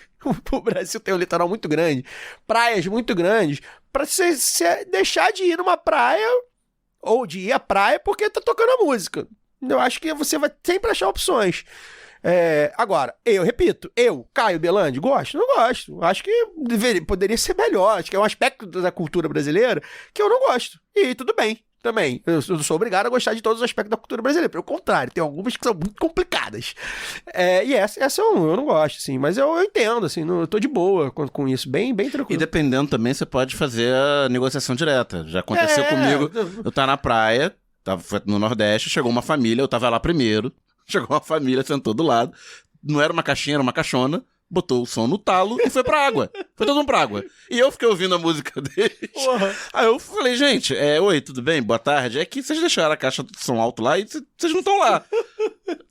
Tipo, vocês podem trazer a caixa pra cá, pra perto da água, ou abaixar, né? Porque tá incomodando. Isso, aí eu usei a carta da criança, tem criança pequena e tal, papá. Aí eles não gostaram muito, não foram lá e desligaram, acho que nem botaram perto, desligaram. Então assim, isso, de repente se pedir pra baixar, baixa, né? Já experimentaram pedir pra baixar? Acho que às vezes a gente não experimenta, baixa aí. Na educação. Enfim, sei lá. Não, a gente exercita muito pouco essa coisa de negociar, né? Nossa capacidade de negociação. Mas o que eu penso é que poderia existir também porque, gente, a gente acha que o bom senso é algo que o outro também tem. O meu bom senso é diferente do bom senso dos outros também. Então, ter uma... Eu não tenho problema nenhum com que as coisas que estão estabelecidas até o momento sejam rediscutidas. Igual eu acabei de falar, exercitar nossa capacidade de negociação. Eu acho que existem formas criativas que a gente poderia fazer de campanhas aí para que a praia se tornasse um lugar legal para todo mundo, para que fosse democrático de verdade, saca? Para que o seu som, que eu não sou contra, eu gosto de música também, eu curti uma praia com um pagodinho, é muito gostoso, é tão gostoso quanto ouvir o silêncio ali do mar. Depende da vibe que você tá, né? É legal. Mas vamos fazer aqui de uma forma que funcione para todo mundo. Como o Daniel colocou ali, olha que, poderia arruinar completamente a experiência dele. Aí você fala, não, mas você vai deixar de ir à praia, mas é assim e tal. Tá bom, cada um lida de uma forma, mas se todo mundo combinar, fica mais legal. Então eu sou a favor disso, assim, de que a gente combine ali. Então, sou a favor, assim, sou contra, respondendo. É contra, é a favor. Eu não, se for pra ter, assim, sem regra nenhuma, eu prefiro que não tenha, né? Então, eu acho mas não que tem essa possibilidade. Aí que tá, Luara. Não tem essa como possibilidade. Não existe exatamente como não existe essa possibilidade. A gente tem que negociar, né? Na oportunidade de negociar. Acho que dá pra fazer. Dá pra fazer. Chega nas praias ali, os caras do quiosque, então os frequentadores mais assim. Dá pra fazer, Caio. Vamos limitar aqui, ó. O pessoal do som fica de um lado, a gente fica do outro. Dá pra fazer, a praia é muito grande, gente. Mas, Caio, o que eu tô falando não é justamente não é essa negociação direta e individual apenas. Mas a criação mesmo de campanhas. Dá pra ser. Do poder público, não. Podem ter coletivos que vai ali e fala, faz uma coisinha de rede social mesmo. Dá pra ser. O que você tá ouvindo e tal? E aí cria ali uma coisa, cada um vai ouvir, mas tá alto, e vamos medir aqui quanto decibéis. Tô pensando assim, em termos de redes sociais, de coletivos, de pessoas que podem fazer movimentos que viralizem. Aí sim, pensando em redes sociais. Foi como a pichação virou mural, virou grafite. A discussão ganhando tração. É isso. Vocês entendem? A discussão ganhando tração na sociedade, porque as pessoas colocam isso como um problema, não exatamente como um problema, mas como uma questão a ser resolvida de modo civilizado, a ser resolvida com o exercício da negociação, a ser resolvida porque eu também quero ir à praia e curtir, não é só você. Eu também gosto de um tipo de música que não é o seu, sacou? É isso, acho que é por aí.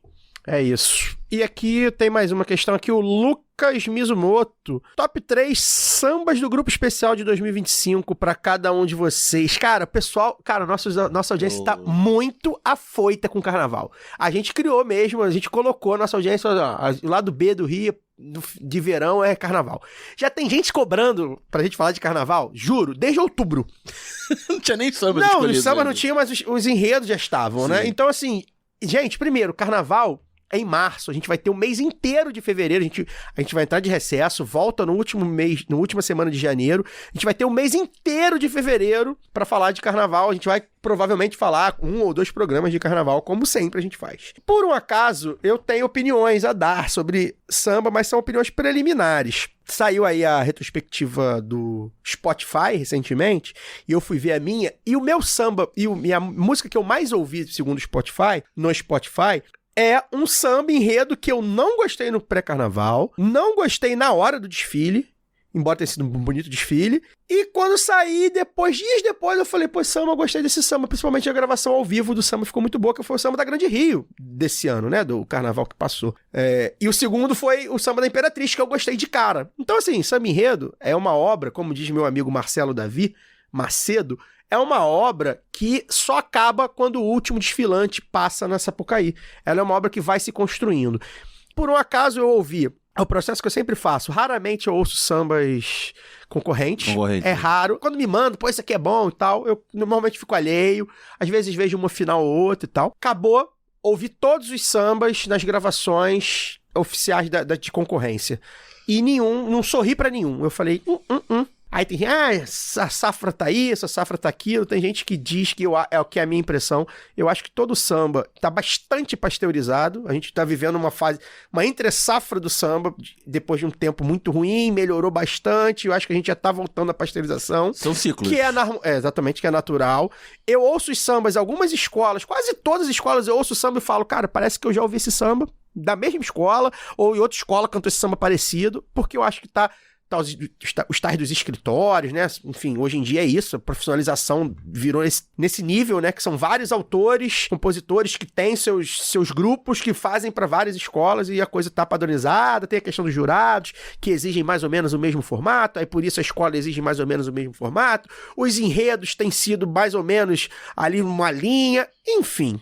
Então não gostei de nenhum quando eu vi os concorrentes. Eu falei, vou esperar sair o oficial. Essa semana aí, passou, saiu o oficial, ouvi o oficial, sorri um pouquinho de leve pra alguns, mas eu tenho um que me pegou. O samba eu nem acho um sambaço, mas é um samba legal, me pegou, e que pra mim tem um refrãozaço, um dos melhores refrões aí dos últimos anos, que é o da Viradouro, que tem um refrão fácil, que pega, que é animado, e é um bom samba. Eu vou ficar no negócio de top 3, eu não sei se eu vou fazer top 3, porque eu quero ouvir os ao vivos, né? Ao vivo é outra pegada. Quero ir... nas quadras. Ir nas quadras. A gente vai, né, Dani? Muito nas quadras, ensaios de canto, ensaios de rua, porque o negócio transforma, gente. Pra você que tá aí longe e gosta... Ainda não foi nenhum ensaio de rua. A gente também não. Pra você que tá longe é outra coisa. Quando você vai na 28 de setembro, por exemplo, que os sambas da Vila Isabel costumam às vezes ser meio assim, tu vê na 28 e fala, porra, é outra parada. Porque é isso, samba é um negócio vivo, é feito pra 4 mil... Ano passado era o reeditado, né? A gente tava, mas a reeditou, é um samba dos anos 90. Pois é. Quando você ia na 28, era outra pegada, era outra o coisa. Samba é uma obra que é feita pra 4 mil pessoas cantarem. E 300 caras baterem no 3, 4 mil pessoas na avenida. Na avenida. Mais os vários milhares na arquibancada. E 300 caras batendo ali sei lá, e 10 que a depender da configuração do desfile também funciona ou não. Exato, enfim, do desfile em si, né, do visual, enfim, então são muitas coisas. Eu não gostei, assim, não teve nenhum samba que eu falo, caraca, ouçam esse samba, sinceramente.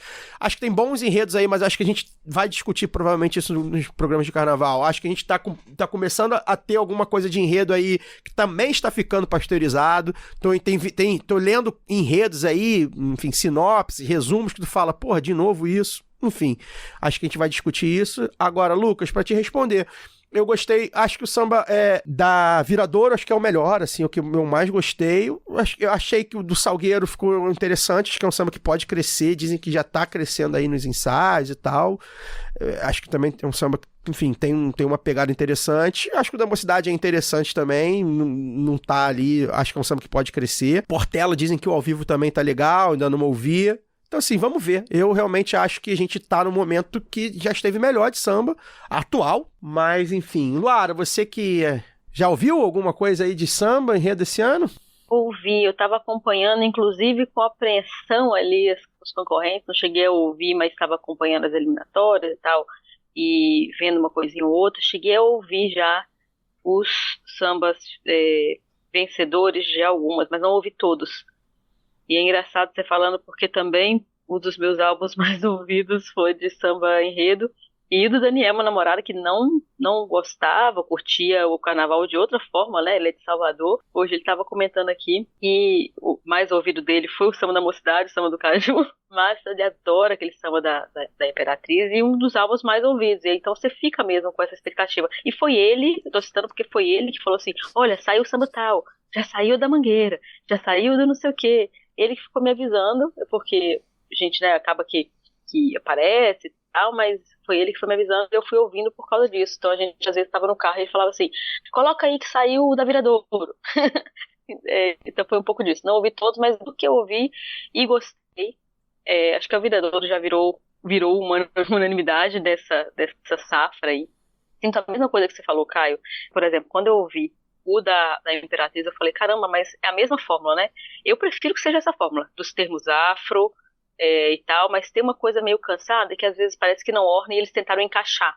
Isso me incomodou um pouco, por exemplo, no samba da Imperatriz até agora. Vou ter que ouvir mais vezes, porque gostei ali de uma coisinha ou outra, mas na melodia alguma coisa me incomodou. Mas não vou falar dos que me incomodaram, não. Vou falar dos que eu gostei. A Viradouro, acho que é essa unanimidade já, desde o teaser, na verdade, né, do lançamento do enredo. Foi uma coisa que fez a gente arrepiar. A Grande Rio também, gostei bastante. Acho que o enredo vai vir, também ajuda bastante a criar. Aconteceu com a Grande Rio esse ano o que aconteceu com o samba da Imperatriz ano passado para mim. Eu gostei de cara e já imaginei ele na avenida, já imaginei os elementos, já imaginei... Porque tem isso, né? O samba enredo, ele... são muitas dimensões. Você tá vendo, mexe com todos os sentidos. Então, tem disso, assim, aconteceu isso com o samba da Grande Rio. E, por uma questão de ser extremamente clubista, eu realmente gostei do samba da Mangueira, cara. Realmente gostei. Acho que tem muito potencial ali para poder fazer a comunidade cantar, vir bonita, apesar dos problemas que a gente sabe que existem. Mas eu gostei real, assim, eu gosto muito do enredo também.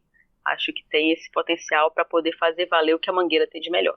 Sobre o samba, você tem o seu top 3? Eu vou lançar a emenda Glória Pires, né? Não sou capaz de opinar. Depois volta aí com o Fagner para opinar. Eu tenho um aspecto, só que eu gostaria de comentar, que tem me incomodado. Quase todo ano tem, eu ainda não fiz não fiz um estudo sobre isso, mas quase todo ano tem uma ou duas já há alguns anos. E que eu acho que é um sintoma, que não me agrada, mas que é um sintoma também do momento que a gente vive.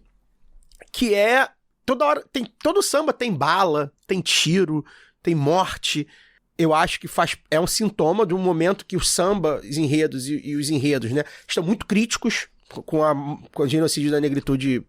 Você tem o risco de descambar pra crítica social foda. Mas você descamba pra falta de poesia, né? Não, assim não. Você fala o que da bala tomada? Não, e virar pastiche também. Vira pastiche e acho que falta poesia. Você pode falar de morte sem falar que uma pessoa morreu de tiro, de bala perdida, de bala, de fuzil. São palavras que estão aí. Isso acontece em vários aspectos da arte. O cinema brasileiro teve a fase do cinema denúncia e tal, que é isso aí também. Então acho que ficar de olho nisso. Isso dá pra falar, eu acho assim. Caio, escreve um samba enredo aí também. Não vou fazer não, tá, gente? Mas eu acho que dá pra fazer de formas mais poéticas, mais líricas e artísticas, né? esse tipo de denúncia. Não é que eu tô dizendo que não tem que fazer, Sabe não. que quem sabe faz. Quem não sabe ensina e quem não sabe ensinar critica. Critica, comenta, exatamente, que é o papel do jornalista. Todo bom jornalista é um grande nada em toda a área. Então, assim, isso tem me incomodado. Tem alguns sambas, hoje, esse ano tem 2, acho que ano passado tinha, que é isso, bala, fuzil, tiro, morte, enfim, mas, repito, é um sintoma também. Né, é porque trata um pouco a audiência, eu acho, cara, que trata, né, as pessoas que gostam, os ouvintes, como pessoas cruas mesmo, né? Como se não fosse capaz de entender uma metáfora, como se não fosse capaz de entender o lirismo, capaz de você ou ter não, que ou até direta. não, Luara. Eu acho que é um pouco do sintoma da brutalidade que a gente tá vivendo também, sabe? De ter que expor, né? Tipo assim... Não ter que usar meias palavras. Tipo assim, cara, a gente tá vendo a nossa gente morrer e vamos falar de sangue. Repito, me incomoda, mas aí também entra o que? A arte também é incomodar, né? Vamos lembrar isso. A arte também é incomodar. É um aspecto muito importante da arte você olhar e falar e ficar com o estômago embrulhado. Não é o caso do samba, né? Raramente foi o caso do samba, né? E do carnaval, dos desfiles, mas é um aspecto que as pessoas estão tratando, né? Que, repito, é gosto, eu não gosto, mas eu entendo também. Enfim, vamos ver, a gente se anima, né? Todo mundo sabe, né? A gente tá animado pro carnaval, essa época, então a gente já começa. Eu não fui nos mini desfiles esse ano, tinha ido nos últimos 2 anos, então acho que também tá demorando a pegar. No mini desfile você tem uma noção, você fala, caraca, isso aqui pegou, isso aqui a galera cantou, isso aqui. Os outros anos foi cedo assim? Foi, início de dezembro. Ano passado foi, início de dezembro, e no outro ano foi o ano da pandemia, né? Que tinha mudado. Então, vamos ver como é que vai se desenvolver aí. E é isso, samba, gente, vai desenvolvendo. A bateria vai botando o jeito dela de bater, o cantor vai botando o jeito dele de cantar, a escola vai colocando o jeito dela. E vai se desenvolvendo, vai crescendo, chega na avenida uma coisa, sai da avenida outra. E a gente gosta muito, mesmo crítico, né? Qual que é o meu caso, a gente gosta muito. E agora, a última pergunta do Marcel Machado. Essa pergunta aqui também dá uns 85 programas, tá, Marcel? E as políticas de reforma agrária do governo Lula? Então, Luara, quero começar com você. Você que acompanha o trabalho das militâncias de campo, das militâncias do partido, muito próximas de militâncias de movimentos sociais do campo. Tenho visto aí já tinha saído o João Paulo ou João Pedro? João Pedro Sede. Falando. Acho que o João Paulo do MST também. Isso que eu ia falar, o João Paulo. Por isso que eu ia falar, foi o João Pedro e o João Paulo. Eu vi o João Pedro há uns meses e o João Paulo recentemente, semana passada. Falando, tá ruim, não tá bom pra gente. E aí, o que você acha? Não, tá ruim. É bom ou não tá, né? Tipo, ok. É bom não tá mesmo. Mas eu acho que, além da não política, né, de não ter as políticas para a reforma agrária, existem políticas contrárias ao que a militância pela reforma agrária, a militância do campo quer. E, por exemplo, esse monte de arrego mesmo para o agronegócio, para agrotóxico.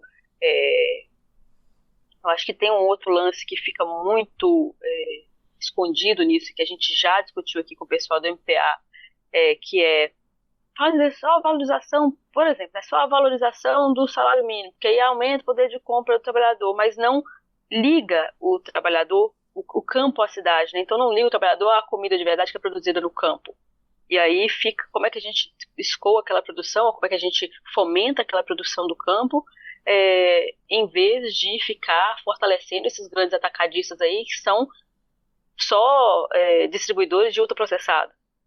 Então são essas coisas que ficam ali escondidas, que eu acho que denotam ainda mais que não existe de fato uma direção para a reforma agrária como a gente gostaria, né? E que é feita bem timidamente, assim, o diálogo sempre feito de forma tímida, sempre feito de forma, repito, recuada. Porque nesses pontos aí que eu citei, que são só alguns, a gente já poderia avançar, eu vejo. Também é uma construção cotidiana, por exemplo, a questão dos agrotóxicos. A gente precisa retomar o debate dos agrotóxicos, né, como não algo que é moderno, sabe, como algo que adoece a gente. As pessoas estão achando que estão adoecendo por intervenção divina, castigo divino, por questão espiritual, mística e tal, estou adoecendo de comer veneno o tempo inteiro, estou adoecendo de poluição o tempo inteiro, poluição das águas. Então é um pouco por aí, assim, essa Constituição precisa também passar por esses pontos que ficam muito escondidos, porque a gente fala de reforma agrária e parece que a coisa está lá no campo, mas ela chega até o nosso prato de alguma forma, né? Seja na forma da agricultura familiar, seja na forma da nossa comida virando um grande supermercado, a gente só consumindo milho, soja e trigo. Então, esse eu acho que é um negócio que precisa ganhar mais corpo para que todo mundo perceba que nós estamos envolvidos. Né? Porque comer a gente come todo dia. Então, a reforma agrária é uma questão para todo mundo. Eu acho que uma crítica muito comum no início, né, do atual governo é que estava só retomando aquilo, né, que tinha sido os programas marcas, né, que era o Minha Casa Minha Vida, PAC, né, etc. E eu acho que nesse campo da política agrária, talvez se aplique, né, depois de 2 anos de governo, a gente está na metade, a gente teve no ano passado a retomada do PAA, né, o Programa de Aquisição de Alimentos, que é um programa muito importante para fazer essa conexão que a Luara falou, né, entre a produção da agricultura familiar e os destinatários finais, né, as populações que consomem. No caso, através de política de aquisição de merenda escolar nas prefeituras. A gente, inclusive, repercutiu aqui, mas também não evoluiu, né? Não foi muito além disso. Não tivemos novas ideias, novos projetos, e, ao que parece, eu não consegui pesquisar sobre o tema, porque foi já no final do dia, né, que a gente definiu os temas, não tenho acompanhado. Mas, pelo que eu tenho visto das lideranças do MST, né, a reforma agrária não avança na velocidade e qualidade que desejamos. E esse é mais um termo da conciliação que, aparentemente, a gente já começa perdendo, né? Inclusive, é um acordo que... Em 2023, o Lula reproduziu a estrutura de 2003, que é de dividir, né, um ministério... O MAPA, Ministério da Agricultura e Pecuária, que a sigla antiga é Ministério da Agricultura, Pecuária e Abastecimento. Aí sai o abastecimento, mas a sigla permanece. O MAPA é o Ministério do Agronegócio, e o MDA, o Ministério do Desenvolvimento Agrário, o Ministério da Agricultura Familiar e Reforma Agrária, digamos assim. Né? E funcionou, mais ou menos, lá nos 2 primeiros governos, mas eu via um protagonismo e um dinamismo maior. Sim, até do MDA. A gente tinha muita feira, a comunicação evento, do governo era diferente. Eu acho sim. que o governo, por conta desse embate muito claro e pelo que o Bolsonaro fez com o agronegócio, que foi uma cooptação, o governo acho que entrou esses 2 anos... meio que tipo assim, olha, estamos aqui com o agronegócio, a gente tá dando aqui as benesses que a gente sempre deu pro agronegócio, o agronegócio é importante pro Brasil, o agronegócio... O ministro é um cara do agronegócio, como era em 2003. Exato, então acho que na parte da comunicação, né, de mostrar, eu acho que tá mais favorável, é uma balança que tá muito mais favorável, né? Não só em projetos também, isso é evidente, mas eu acho que em comunicação mesmo, que é um governo que faz questão de, tipo assim, não vou dizer de se distanciar, porque talvez seja muito forte, mas de colocar o movimento dos trabalhadores sem terra, por exemplo, ali, né, uma coisa mais institucional e tal. E o exemplo, agro... comprou a pauta aí da briga com o Carrefour. Pois com os frigoríficos. Exato. E então acho que tem um pouco disso, né? Dessa coisa do... E principalmente, né? É um governo que me parece... É isso, é um governo que tenta convencer o agronegócio de que ele é bom pro agronegócio, né? O tempo inteiro, né? E ele de fato é bom pro agronegócio, só que tem um player, o famoso player, né? Tem uma mudança do último governo PT, principalmente o último governo Lula pra cá, que é o que o Bolsonaro fez pelo agronegócio, ninguém tinha feito, nem o Lula. O agronegócio, ele abriu a porteira, o Bolsonaro abriu a porteira pro agronegócio de maneira absurda, deu o Brasil na mão deles. E aí é isso, assim, vai ficar um embate de discurso do tipo, a gente consegue fazer uma coisa pra vocês também e tal. Vai ser difícil, os caras estão muito bolsonarizados hoje, né? Tem uma parte do agronegócio, a maior parte dos grandes ruralistas tá muito bolsonarizada mesmo ideologicamente. Ou seja, não é só mais, me dá isenção, me dá benesse, rola dívida.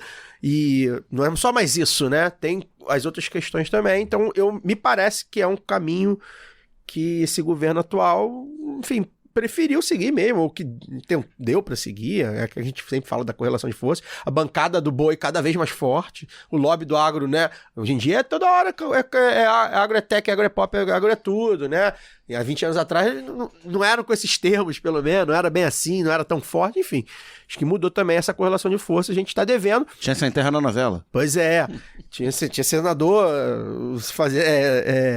comprando a pauta Sem Terra, e aproveitar esse gancho. O ator que fazia o senador, inclusive, que inclusive virou essa maluco. Pois é. O Lado B Revista 12, tá? O próximo Lado B Revista que vai ao ar aí nos próximos dias, fica ligado aí no YouTube do Lado B, é exatamente sobre isso. A gente vai tratar sobre agronegócio a partir da perspectiva das mudanças, né, da catástrofe climática que atinge inclusive o Brasil. A gente viu aí enchente no sul, seca, queimada, enfim, teve de tudo. E como o agronegócio, enfim, influencia, né? Quando a gente fala do capitalismo acabando com o planeta, o agronegócio brasileiro é bastante fundamental nessa pauta. E a gente foi uma horinha de papo aí muito bom. A gente está terminando de editar em breve, então fica ligado no youtube.com/Lado B Revista que a gente vai aprofundar esse assunto um pouco, tá, Marcel? Luara, boa noite. Obrigado pela sua presença aí, que foi um esforço aí que você fez. É um esforço em Paris, claro, também, não é um esforço também, né? Mas foi um esforço. Tem gente que chama de perrengue chique. Pois é, enfim. Obrigado, tá? Até semana que vem. De rien, Caio Belani. Não, prazer que sempre estar com vocês aqui. Muito bom, eu achei que eu ia falar pouco, porque eu estava com medo, estou num prédio residencial aqui e aí fiquei com medo de acordar e tal, a família também está dormindo ali, fiquei com medo de acordar, mas obrigado a vocês por terem me aguentado até agora, falando sempre pelos cotovelos, e deixar aí um abraço, né, dois abraços especiais, um diretamente para a nossa diretora Gil Bisi, que aniversariou recentemente. Então, parabéns, querida, ela que também é botafoguense, e aí já puxa um parabéns para os meus rivais da Libertadores, parabéns pelo título, estou aqui lambendo minhas feridas, mas título merecido, épico, como só o Botafogo de Futebol Regatas poderia nos proporcionar. Eu tinha falado que faltou, o botafoguense era um atleticano que não tinha fé, pois vocês acreditaram, parabéns. Daniel, boa noite. Boa noite, né? As coisas acontecem por um motivo, né? O Botafogo foi sorteado hoje no grupo do Paris Saint-Germain. Então, se o Atlético Mineiro tivesse vencido, a Luara podia estar causando confusão nas ruas a essa hora com os ultras parisienses. Não, o Galo vai me dar motivo para causar confusão. Realidade, o Atlético Mineiro se preocupando com o Red Bull Bragantino. Eu tô fazendo conta, gente. Eu fiquei ontem, meia-noite, vendo o jogo do Galo e Vasco aqui. Olha o sofrimento dessa pessoa. A pessoa vai pra Paris pra ver Galo e Vasco. Rapaz. Enfim, a vida é assim. Futebol é foda. Valeu, gente. E bonne nuit, Luara. Luara. Aliás, né, reforçar aqui, né, parabenizar os nossos ouvintes botafoguenses, são muitos, tá? A gente brinca, mas são muitos. E a gente, né, Daniel, sempre ao lado do Botafogo aqui nesse programa. O B do lado B, inclusive. O B de lado B é de Botafogo, o maior bairro do mundo, o bairro com título da América. Vista para a América. E verdade seja dita, bastante merecida, né? Porque, enfim, eles até tentaram complicar o jogo, deram um jogador de lambuja pro nosso Galo. Eu caio assistindo do jogo juntos, então eu posso falar que quando ele tava falando que o Botafogo tava muito favorito e que isso tornava o Atlético favorito. E só que aí, com 40 segundos de jogo, o Botafogo criou uma adversidade para, então, eu acho que o pessoal do Falha, né? Do Falha de Cobertura falou isso. É isso. Né? Isso é óbvio, evidente. São os dois clubes mais azarados. Então o Botafogo, ao perceber esse favorito, criou uma adversidade para que ele pudesse superá-lo. Exato. E aí o Galo, que virou o favorito, enfim, perdeu o jogo, porque é isso. Só virou favorito pra quem nunca assistiu o jogo do Clube Atlético Mineiro. Na hora que Gregory foi expulso, eu falei, errou. O Galo errou em não arrumar uma expulsão. Logo depois, para equilibrar o jogo. Né? Para equilibrar o jogo, É isso, então parabenizar, e principalmente o Kleber Vinícius, nosso camarada aí de muito tempo, nosso apoiador de muito tempo. Um grande cara, sempre que eu penso em Botafogo, ele é um dos caras que eu penso, porque ele é um cara que é muito crítico a essa babação que a mídia faz, a própria torcida, né, faz ao Textor, né? E, enfim, a gente também, né? Mas, enfim, nós não somos botafoguenses, que o botafoguense sabe onde o calo aperta também. E o Kleber é um cara que rema contra a maré mesmo nesse aspecto, e tá aí, tá feliz, porque é isso, o Botafogo é o Botafogo, com ou sem Textor. A gente fica por aqui, semana que vem, a gente segue aí dentro do nosso projeto de entrevistar vereadores eleitos esse ano, e na real a gente vai entrevistar até uma vereadora reeleita esse ano no Rio de Janeiro, que a gente tá devendo aqui já faz um tempo, e a gente vai pagar essa dívida, espero que dê tudo certo, como sempre a gente não anuncia antes, né, parlamentar até a vida. E aí poderemos discutir o PLC aí contra os servidores, esperamos que ela mantenha aí a agenda, tá bom? Forte amplexo, até lá! Esse podcast foi editado por Fernando Cesarotti.